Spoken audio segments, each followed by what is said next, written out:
Hi everyone, welcome to another bonus episode inside of our 26 Days to Greatness series. And today we have with us Allana Pratt, who is an intimacy expert and a global media personality who supports people on how to create a thriving, intimate relationship with ourselves first before we can attract the type of relationship that we desire with other people. And Allana talks about the intimacy blind spot that I'm super excited to dive into. And with that being said, thank you, Allana, for being on here today. Oh, thank you so much for having me. It's such a great topic. And it's so great that you're doing this for people now when I think emotions are getting triggered. Anything that we've been trying to push under the rug is really in our face. Whatever our sabotaging mechanism is, that extra glass of wine or those Cheetos or what have you, like it's really a time where we could be ashamed of our behaviors. We could be ashamed of the shadows that are coming up. And I just encourage us to have a different point of view. What if they were coming up to be loved and healed and transformed into your best self? And that's hopefully what we will be able to do for you today here on this interview is shift some things. Yeah.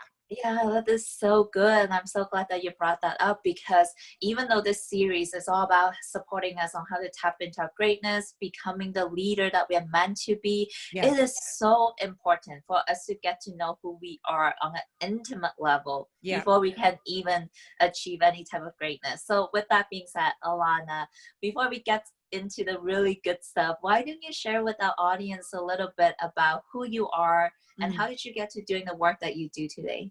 Yeah, thank you. I think I had very good intentions wanting to be my greatness, but I was sort of doing it on top of like sprinkles on top of an ice cream cone of shit. Like I was pretending that I was confident, but I really wasn't. And I left Canada on my Uncle Phil's 18-wheeler semi down to Los Angeles because I was going to be a model and a dancer and all of these great things. And I failed. I actually had the talent. I just didn't have the visa. And so I ended up moving over to Japan for 4 years. And yeah, I lived northern Japan outside of Tokyo and then right in the heart of Tokyo for about 4 years. And I was a dancer and I was a model and I was a spokesperson and I was an English teacher. And I discovered that I can create my own life. I can write my own script. And yet I wasn't doing any inner work. It was more of that outer drive. And this is a little lesson I want to sort of plant a seed right now. I had collapsed my worth and my accomplishments as the same thing. I thought, well, if I accomplished this and achieved it, I was good enough. If the guy liked me, I was good enough. If I had a small butt and a big bank account, I was good enough, right? I didn't have a sense of greatness from the inside out. I was doing it from the outside in. And so continuing the story, I met a tall, dark, and handsome multimillionaire who thought I was amazing.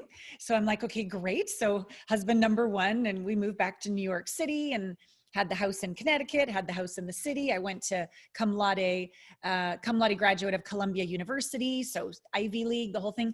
So you'd think, I should be happy. But I was hiding in the closet meditating because he kind of thought that was weird. And my sacred, spiritual, sensual nature was misconstrued, kind of a little more shallow, that there wasn't my depth wasn't really being acknowledged. But I had to acknowledge that I wasn't acknowledging my depth either. I was doing all that shiny stuff on the outside. So I sort of attracted someone in the same mindset that I was in before. But as I dropped more into this heart set and really wanting to love and not be ashamed of myself, we were no longer a fit. It was too intimate. And so we moved out to California and we completed our relationship and I met husband number two. And instead of really doing the deep inner work, I just sort of, I don't want to be a damsel in distress, so I'll just be a badass woman. And so it was another flavor of greatness where I was sort of pushing and driving and trying and all that kind of stuff. And it's sure better than being a victim, but I still wasn't in my heart. So I met another man and I thought, marriages aren't Disneyland. I'm going to make this happen.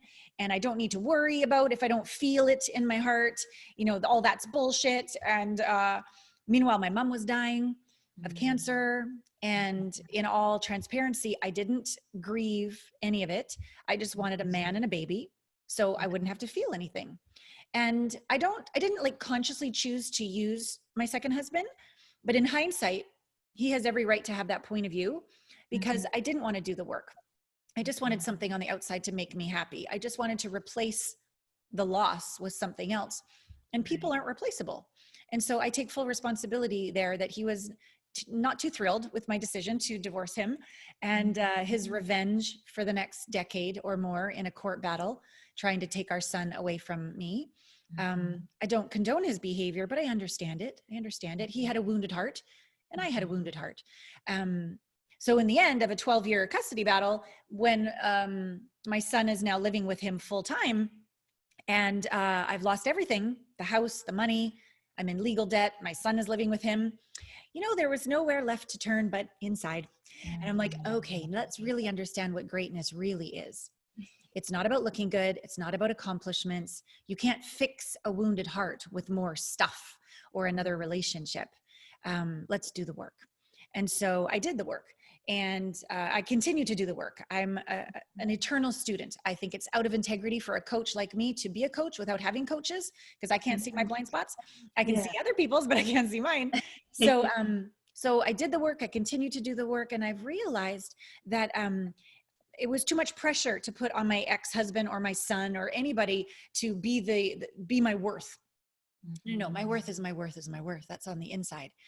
I can have the worst of things happen and still love and accept myself. I can have lots of Facebook followers or none and still love and accept myself. I can be single or married and still love myself. My motherhood can look the same as others or different than others, and I still love and accept myself. All of this inner work brought me home to true greatness that is limitless, eternal, and it's in all of us. It's home. It's where it's safe on the inside. So I'm very grateful for the tough journey because I'm home, and I like to share this with others and take people through healing journeys themselves, so they can source their true path, what they're here to give from authenticity and that small whisper, not, oh, I can do this, so I'm finally good enough, because that ends up biting you in the ass eventually. Yeah. Oh, Lana, that is so beautiful. And I just want to be vulnerable here and like kind of open up a little bit to you about my journey. And I think it's a divine synchronicity that I'm connected with you, doing this interview with you at this time. Because early this week, literally like a couple of days ago, I had another one of my most difficult heartbreak from like a relationship. Wasn't even a relationship, like, but I know that there was a tremendous amount of discovery in myself by having this connection, and I noticed I was placing a huge responsibility on the shoulder of another person to feel love, to feel a sense of worthiness, and everything that you just mentioned. Like I can see in my whole entire life growing up, especially highly ambitious people, we tend to be super driven. We are always seeking success because something is missing in here. And I saw that, and it's been a powerful transformation to shift and do that inner work. And so my question is, like, obviously this is an everlasting, constantly evolving process. So what was the most supportive thing for you to reclaim that sense of self-worth and self-love within? Like, what did you do personally that healed that? Yeah, I have a whole like sort of 7-step process that I figured out, like, when it's unconscious competence and then you make it conscious competence. So I have all sorts of different programs I can tell people about, but I'd say the most important key is that not like if you opened up your heart, there would be like a little person inside. I understand that. But like imagine imagine inside your heart, inside like maybe the back chamber, locked up is the little you that you have abandoned. The little you that you have judged, rejected, shamed, the one that you don't want anyone to know about. And the one that they're crying, they're sad, they're scared, they're ashamed, they're mad, they're all these negative emotions. And you're like, oh, no, I am spiritual. I am positive, which is total spiritual bypass, by the way. But anyways, we're trying to be all of this, and we pretend we can't feel any of this. And that little one in there feels so rejected, so abandoned, so unimportant. And then that makes us in the present moment needy. and seeking all of this and the drive, grasp. And once I've got it, I can't lose it. And to our demise, right? So we do the opposite. We go towards little you. We go, hey, I'm so sorry for abandoning you. I'm so sorry for judging you. And the truth is, I don't know how to unconditionally love you. I'm annoyed by you. I do want to blame you. I really think you're the problem. Well, little you is going to be like, well, I'm not going to change. Screw you if you're going to blame me for everything, right? So you've got to learn. And the first stage, once you start talking to little you, isn't going to be like, I love you, because that'll be fake, because you really don't like them at all. It's this concept of allowance, which means I won't resist and I won't reject, but I don't have to like or prefer either. I'm just going to stop hitting you with a 2x4. I'm just going to start to get to know you. I'm going to start to see things from your point of view. I'm going to start acknowledging and validating that you have every right to feel that way, given blah, blah, blah that happened when you grew up, and start to make friends. And when you do that, you'll discover, well, at least I did. There was probably like 25 little Allanas in there. There's a hot mess in there. Lots of them that I had been rejecting over time. You know, one's around our sexuality, one around money, one around men, one around competition with other women, like all these like things I did not want to admit were in there. Yeah. I'm like, oh, hi, you too. Come here. Fine. Here's a popsicle. Here's a tequila shot. Okay, let's sit together and talk. So it's really cultivating an intimate relationship with all your wobbly parts. It's really easy to look inside and love your triumphant parts. That's easy. Anybody can do that. But true unconditional love would be love without condition, which means, and here's the real kicker, and I have a really powerful process that takes you all the way home, because we can cognitively say nice things to ourselves, say a few more affirmations, but that doesn't do anything. That's exhausting. It creates adrenal fatigue and fakeness, if you ask me. But when it's really embodied, when you really mean it, when you have like a new baseline, like a new normal, where you don't resist, defend, justify, you just are. Like, that's what I'm talking about. And so that happens with practice, consistency, commitment, but also surrender, humility, letting go, bravery, courage. When you can really look little you in the eye and say, even if you never, ever change for eternity, I still love and accept you.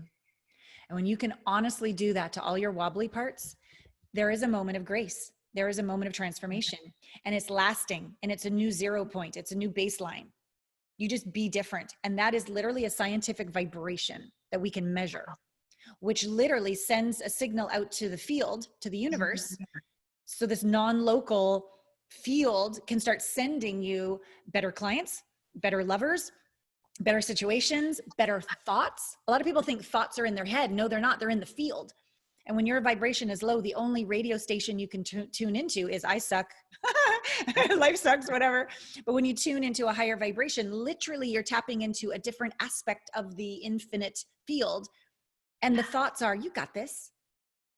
Give them a break. They're just scared. Don't take it personally. Like, all these kind of thoughts are out there, and they're not in our head. The ones in our head are the ones we're trying so hard with such a small part of our conscious being to affirm all the time. And people smell it. They smell a fake. They totally smell a fake. And there's something about the energy one bees when you've really done this inner work. And it's one of the greatest blessings I have in my group coaching. I have group coaching, private coaching. I have all these different things. Even my videos, there's an energy, and people will even email me back who have never even bought a book or anything. And like, I watched your video. You were talking right to me. Thank you. And I'm just thinking, yes, I was, and no, I wasn't. I was actually answering somebody else's question on the video. But when I look into the screen, I choose that my love and energy contacts humanity, that we are one, that I'm talking to the little you and you that I made friends with and me, and people feel it. So I encourage you all to do this inner work, because you're a blessing just by existing, by breathing, let alone the greatness that you're here to make with your business and your relationships, etc. It's our birthright, and it takes bravery and humility. You got to do the work. I'm not gonna lie, but it doesn't take forever. It just takes commitment. Yeah.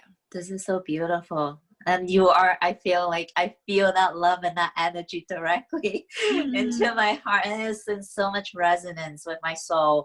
And you brought up a really good point about how, like, we always feel like our thoughts are in our mind. We think that everything is happening, but you really visually help me see that it's happening in the field of potential outside of us. And just by shifting something in us, automatically we are operating at a different frequency, different channel that attracts different things to come into our life. And that makes total sense then, that when we develop this amazing relationship with ourselves, everything else kind of just start to show up in business and relationship. Magic and the synchronicities and the coincidences, it kind of gets a little bonkers. It's really fun. It's really fun. And you start to go, oh my God, maybe the universe really does have my back. Wow. And that feels like peace in your skin. So I love, you know, I'm doing the same work right now on myself, like really truly accepting and surrendering into the not so positive sides of me. And then is this a process that you will always continue to see more of that stuff to show up? Like, is it ever gonna get to a point where you feel like there's nothing else in there that needs to be transcended or released? I don't think we ever get there until they kick dirt in our face and we're dead. But that doesn't mean we're always going to suffer or any of that kind of thing. But to me, the way I see science is that it's all a balance. So there's always equal pleasure and pain. There's always equal challenge and support. You never get to this place where only half of life exists, right? So there's always night and day. It's this dual reality. So if we continue to grow and give our greatness, we're going to write another blog or write another book or go on another date. We're going to keep evolving, right? And so if you're going to show up and be alive, you're going to be met with each of these halves. You're going to be met with challenge and with support. So every day you get to choose, do I see the challenge as for me or against me? Am I addicted to that pleasure? Because too much pleasure, you forget to pick up the kids and, you know, file your taxes. Too much pleasure is not a good thing. And pain or challenge really like grit, resolve, resilience, you know, courage. Like, how can you have courage if you didn't first close your heart to then open it? Right. So I don't think we ever, quote unquote, get there till we're this perfect robot of like blissful, like checked out happiness. Maybe if you live in a cave the rest of your life or something, but if you're on the planet making a difference, someone's going to cut you off in traffic. You know, it's just going to happen, but it doesn't mean you have to suffer. And I think what happens, the more work you do, is that you come back to center more quickly. Instead of seeing something as, I need it, or, oh, go away. You're like, oh, okay, bring it. It's kind of like Neo in the Matrix. Come. Like, what you got today, universe? And you grow through it all. You're grateful through it all. You integrate the lesson through it all. You take a low vibration of sadness, a little you pops up who's sad. You're like, no, you're not doing that anymore. You're like, oh, come here. 1 potato, 2 potato, you breathe. Tell me what's going on. I totally validate you. You might just do this like on a date, just go to the bathroom. And within a very short period of time, you've integrated something they said that triggered something. And you're all the way through to compassion, or no, I'm going to speak up, or I'm just going to let that go. That doesn't matter. Or like whatever the new capacity is that sadness is trying to turn into. If you have these skill sets, you come back to center, back to grace, back to presence, more quickly and more quickly, the more you practice. But I don't think somebody's going to die and you won't get sad. Like, I don't think you're going to like turn off and become a robot. Like, I think you're supposed to still feel. Somebody betrays you, you're supposed to go, that's fine. I can see the lesson in that. Like, that's so spiritual bypass. No, that's supposed to hurt. You're just not supposed to go kill them or blame yourself. That's the difference. You're just supposed to sit in the fire of these moments and integrate the lesson and stay present. So it's like, instead of trying to fix everything around us and avoid like the negative things that show up, we are really creating that solid foundation within us so that we are grounded. We can come back to the center with quicker instead of like taking more time. So I would love to kind of get a better understanding of how do you start to see, like with the clients that you work with, the people that you teach with doing this inner work, how do you see the shift in terms of the business that they're building or the relationship that they're creating? Like what kind of results that you start to see show up as a result of doing this work? It's so exciting what I get to see, like, especially during this time with, like, you know, COVID and people's jobs are being let go and all the rest of it, like to watch how they respond, not react to these situations, and how they get out in front of it and create. It's been extraordinary. I'm thinking, I have this inner circle group call. One of the women's, she ended one job and started another. She's sort of in the midst of both of it right now. And she's kind of doing two jobs at once. And she's feeling stupid because who could do two jobs at once perfectly? Nobody. And she's noticing the perfection that she pushes on herself, and then talking to her little you like, you're stupid. So learning to go, okay, I don't need to talk to myself like that. No human can do the impossible. Give myself a break. And just that energy allows her to do what she does need to do with greater ease and flow right into the other, the new job. Another one had this idea that, you know, corporate is secure and entrepreneurs are not secure. And I'm like, whatever, let's see how that goes. And so of course he got let go after all these 15 years. And he's like, oh my God, all my belief systems of what is safe, life is so uncertain. I'm like, since when was it not? Like, really? Like, it's in your face now, but it's always been uncertain. And so that comes back to the intimate relationship with yourself. If you're looking on the outside for safety, approval, security, you're screwed because you can't control the outside. All you can do is make the little one inside feel safe, secure, and approved of. So within a very short period of time, he moved through his anger, he moved through his terror, he moved through his sadness, he moved through his unfairness. And then he goes, oh my God, Allana, I created this. I go, tell me more. And he's like, I have asked to be an author. I've asked to be able to have a life where I can be a full-time author. I got what I asked for, didn't I? I'm like, And I said, and you remember why 3 months ago I was on your ass to get that first book published? Because you were just like being lackadaisical about it. I go, I didn't know why I was so certain. This is another thing. You learn to know things before you think. You don't know why, but that's your intuition when you know what you know. And I was really cranky with him. In fact, I gave him a consequence of having to send me chocolate if he didn't do it. Like, so that's my favorite. That's a good one. Yeah, I have lots of chocolate in my freezer. But so he did. And now that this all went down, he's not starting from scratch trying to figure out how to publish a book on Kindle and do the rest of it. He's already got one, you know, in the kitty. So he's like, oh my God, I can just sit down and write. They gave me 6 months severance. I could write all the books. I have full-time every day. I go, And he goes, oh my God, thank you for being so, helping me sit in the fire, helping me see what's right about this, showing me that I'm actually creating my life. I'm not a victim of any circumstance, and that I'm already on the way. I'm just going to write my next book. So he's like, wow, a success story. And then another woman, she's been doing actually 3 jobs. She's got a startup, like a really big startup that will make her multiple millions when it gets all like out there. And she has another job that pays quite well. But then there was this other job she wanted to do on the side, and she was so busy. And then COVID happened, and the other 2 jobs went away. And she was freaking because she was so addicted to the stress, addicted to the adrenaline, addicted to the accomplishment, addicted to all of this, and almost a bit of a like sob story. And I'm still doing this. Like, look how great I am. And I'm like, yeah, you're going to have a nervous breakdown. But she didn't want to listen yet. I'm just like, patience. But what's happened because of this, she started to exhale. She started to sleep in and journal a little bit. She started to go out in nature. She started to go, oh my God, what was missing was meaningful. And this was like coming out of her mouth. Like, I was just like, my jaw dropped. She goes, what's really missing is connection with people. She's like the most IT person in her brain, right? I'm just like, she goes, this is what's going to make the startup thrive. I need to pay better attention to the other employees and the other people and really connect with the investors so I can receive and they feel a part of it. I'm just like, are you kidding me? So she's totally doing her deep inner work, the intimacy work, to make her startup not just a money-making venture, but something that's here to change humanity, that opens her heart and makes her feel like she's living her purpose.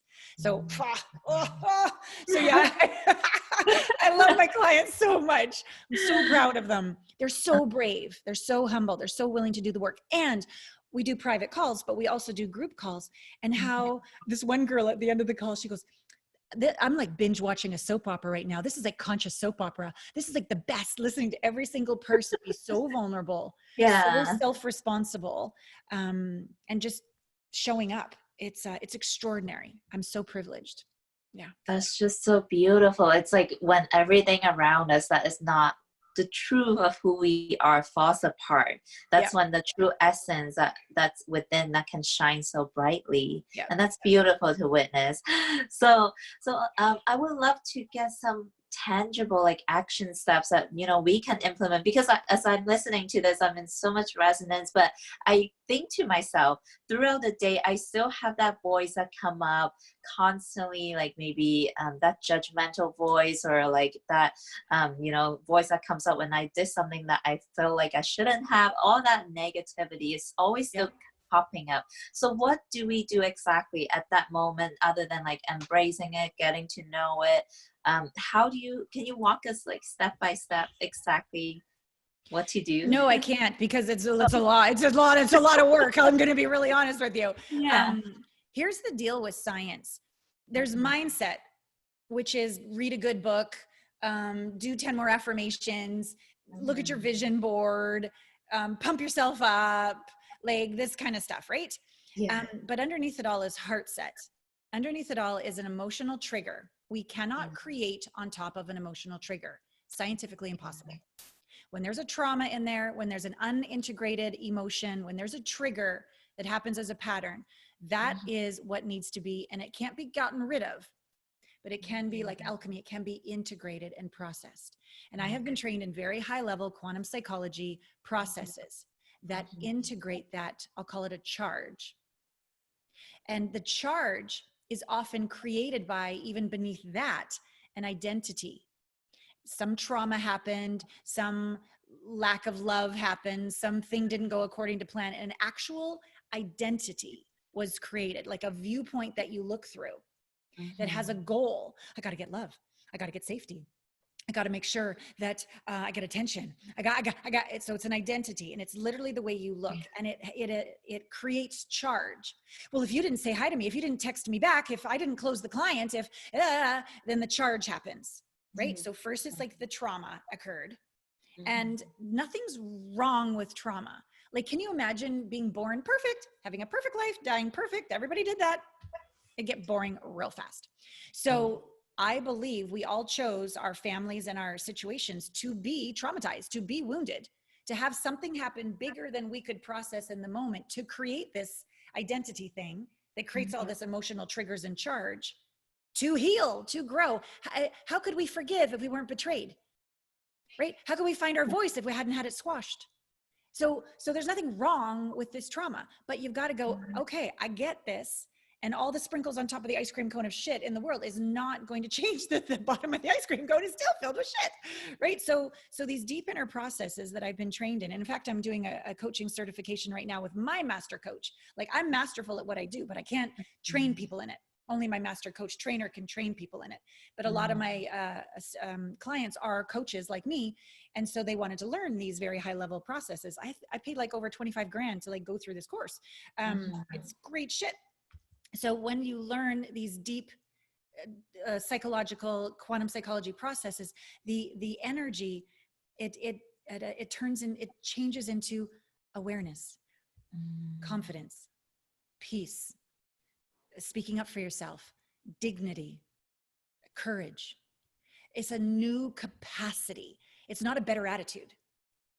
It's a new, in your bones, embodied capacity. So I could give you all sorts of little tips, and they will give you relief, and you will be in a better mood, but you're going to circle back to that same wound with the next client or the next relationship until you do the work. Just like me, husband number one, husband number two, the only one in common, me. So it's like, no, Allana, you could do 5 more husbands, and it's going to be the same issue until you heal your daddy issue. You're going to have to handle this. You're going to have to handle this. So it's a mature, it's a maturity. It's a maturity. In fact, I even watched this thing. I don't know if you're familiar with Dr. Reverend Michael Beckwith of like the Agape Church in LA. He's doing something on Mind Valley right now. And he's talking about immature wants and mature wants. It's the same thing. We're talking about the same thing. We can have 1, 2, or 3 more steps and notice I'm kind of exaggerating, but the idea is like, that would be the immature wanting, because it's still on top of the wound. Mature wanting is when you heal all the way to the core, where you don't need to do anything to be enough. You choose. It's a very different place. It's a very different place. This is so good. Do you know Dr. Lee Janelle? She's also on the same panel of the Yeah. series. And yesterday I interviewed her and she talked about something similar about the human spiritual evolutionary process. The stage one is about like the unconscious asleep infantile, where you need things outside of you to feel a certain way. Yeah. And then the stage two is that's when you get into the conscious, awakened, mature state. Pretty much that's where you can have that sense of fulfillment from within. Yeah. So that's beautiful. Okay, so sounds like, the only way out of this is obviously through the inner work. Through. Yeah. The only way through this.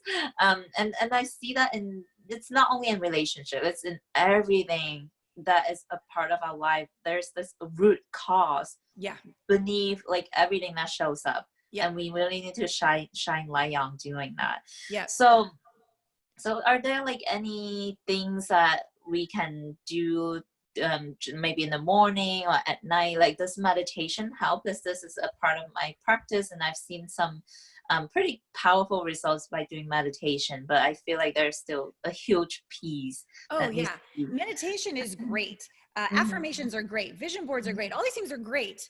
But if they're operating on top of the wound, you'll be in a great morning practice, and then the trigger will show up and you'll still be triggered, right? Yeah. So it still helps. It's just not the solution, I guess. Okay. And you're very, very wise to say the core affects every area. I'm very efficient. I like to go right to the core, because when that core wound gets integrated, physical, mental, emotional, spiritual, vocational, financial, social, family-wise, romantic, sexual, every area, you be different. You be your real self. So you get a big return on investment for doing this work, but it takes the greatest humility, bravery, and commitment to go to the core and do the core work. So yeah, keep meditating. My latest book is called Finding the One is Bullshit. Becoming the One is Brilliant and Beautiful. It's on my site, allanapratt.com. It's on Amazon, etc. It is a 7-step process that I take people through. It just doesn't have the deep meditative transformational processes that you get when you sign up for the year digital program. I have like a year digital program for her, for him, and for couples, where I take you through these processes, because you can't have something that you've been doing for 10, 20, 30, 40, sometimes 50 years and go, great, where's my pill? I'm all better. Like, no, come on. It's going to take a little bit of work, but not a lot, not a lot. If you're going to commit a year of your life to change the next 40, 50 years, it's worth it. And there's something too about the honor of the wound, the honor of the little one inside who's been so initially traumatized by what happened, and then traumatized by you judging them, and then traumatized by you ignoring them, and then traumatized by a couple of relationships or failed businesses or whatever. Like, we can't go in one little time and go, okay, be better. They're going to be like, I don't trust you. You've got a strategy.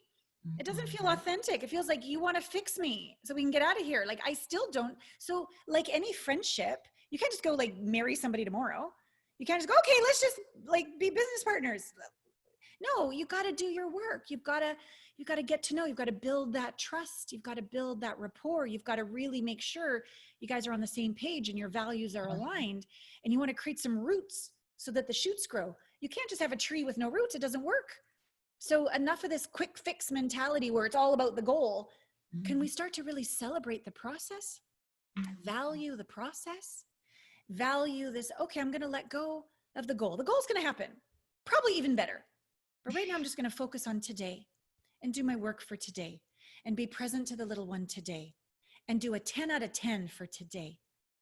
Because when you do this over a couple months, that little you is like, oh, they're serious. They mean it. They're consistent. Oh, I think I will come home into your heart, right?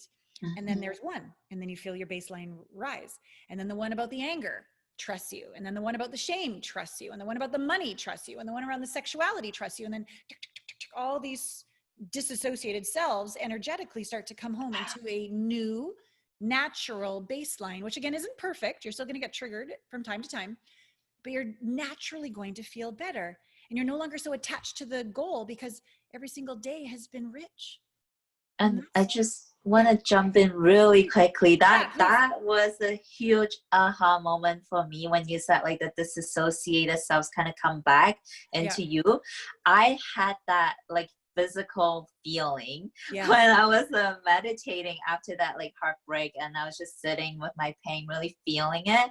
And then it kind of shifted to a point where I felt like a piece of my soul came back to me instead of like latching onto this person to Yes. feel like good, to feel Yes. happy. I felt like it came back to me, and it Well felt done. so liberating. Yeah. Yeah. Yeah.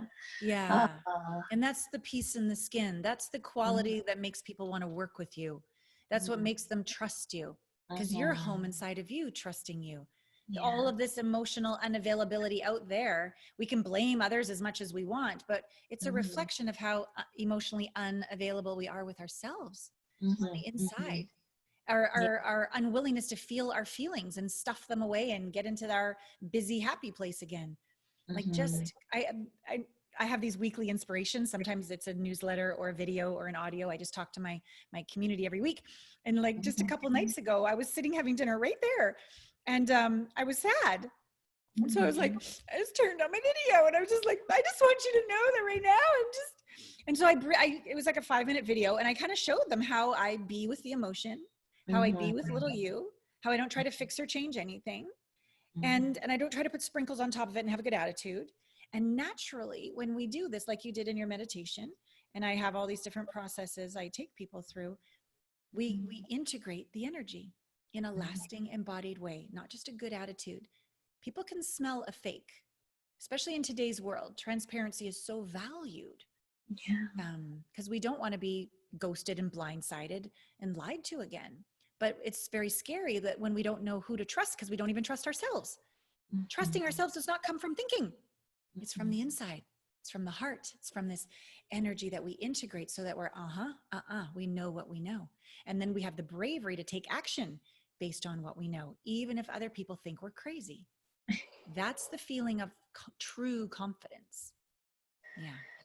This is so beautiful, and I think this is super powerful. This simple interview that we did, obviously, like as you mentioned, it's a process that we get to embrace and takes time, but just simply being aware that there is this little you in all of us that needs to be seen, needs to be loved and accepted. That is a huge first step for so many of us. Yes, it is. Yeah, it totally is. Yeah. Oh my gosh. And I speak to lots of like my people, my audience, like, you know, they have this vision in their heart and they have this desire to make a difference, and they go out there, they hustle, they grind, they do everything that they try to, but they're still not seeing the results. And this is why. Now we know. Now we know what we need to work on. So that is a really amazing way for us to transition into the next part. So I am sure our audience absolutely loved you, and I know I love you and your work. So how can they stay connected with you, continue to learn, maybe like, you know, be in one of your programs so they can do this deep inner work? Yeah, thank you. I believe they have the drive and the hustle. They just can't see their blind spot. Just nor can I, right? So I think the best way I can serve them, you might have a blind spot around your confidence, around money, around being rejected, and you have all these excuses, and you think you know why, but if you knew why, you would have changed it, right? So clearly you don't know why. So there's a blind spot actually running the show. Okay. Yeah. So on my site, allanapratt.com, and there's 2 L's, ALLANA, PRATT.com, right there is an intimacy blind spot assessment. And you can take it through the lens of love, through the lens of money and your purpose, any intimate relationship you want to take it through. So you go through and you will discover whether, like, what level you're at with your intimacy with yourself, intimacy with the divine, intimacy with your beloved, intimacy with your purpose, your money, etc. Okay. And then you will go, oh, that's what's going on. And you're going to have a sense of like relief that, oh my God, that's why I've been sabotaging myself. It's not that I'm an idiot. It's not that I'm stupid. It's that I couldn't see what I couldn't see. Right now, once you do that, it would be really smart if you healed it. If you healed what it was. Like, awareness is fine and all, but like if you actually do the work to change it. So there's an intimacy blind spot assessment, like a breakthrough call you could have with my advisor. That's one of the invitations you'll get. There are books you could read to build more trust with me. There's a YouTube channel you could watch. There's a podcast you could listen to. There's coaching that I do digitally, with for a year program. There's group coaching, there's VIP, there's lots and lots of ways. You'll know what's your fit. But my recommendation would be, once you figure out what the blind spot is, honor yourself enough, be brave enough, and be humble enough to heal that, integrate that, process that, so that you can be your fullest self and give what you're here to give to the world. So that's my challenge for you, and my gift for you, because I couldn't see mine either. Everybody needs help. Me too. Yeah. Thank you so much, Allana, for being so generous with your time and your expertise, and just blessing so many people with your gift and what you have came to, embody and learn on your own journey. And that's just such a beautiful gift that you have. And I'm just so honored, so appreciative. And I'm sure our listeners today have really taken away something that could completely change the outlook on how they look at their relationship, their business, and their life, thanks to you. So thank you so much. And I hope our listeners, I will include all of Allana's website and links in the same exact email this went out to. So go back and stay connected. And it's all about action. We gotta, what was mentioned, we need to honor ourselves, to take action and be brave to heal whatever needs to be healed, so that we can tap into our greatness. Allana, do you have any last words that you would like to share with our listeners today before we finish? Well, first, I really want to acknowledge you and the journey you're on and the work you do with yourself on the inside, and how you show up for others. I'm really inspired by that, and having somebody who gets it to have this conversation with feels so good. Thank you. And then I'm just feeling into the people that I get to work with, that this is an intense time, and the work that they've done creating an intimate relationship with themselves is what's allowing them to thrive right now. So if you are watching and you feel like you're a warrior of the light, but it's just not clicking, maybe deeper roots will create higher shoots so that you too can thrive during this time. And what if this time is for us, not against us, for you as a warrior of the light to deepen those roots, to do what you're here to do. So if it resonates with you, I would love to love you, because it's wonderful to watch my clients thrive, and the world needs us. Thank you so much for having me. Oh my goodness, deeper roots create higher shoots. Such an amazing way to end this. Oh, thank you so much. And everyone else, I'll see you on the next bonus episode. Thank you.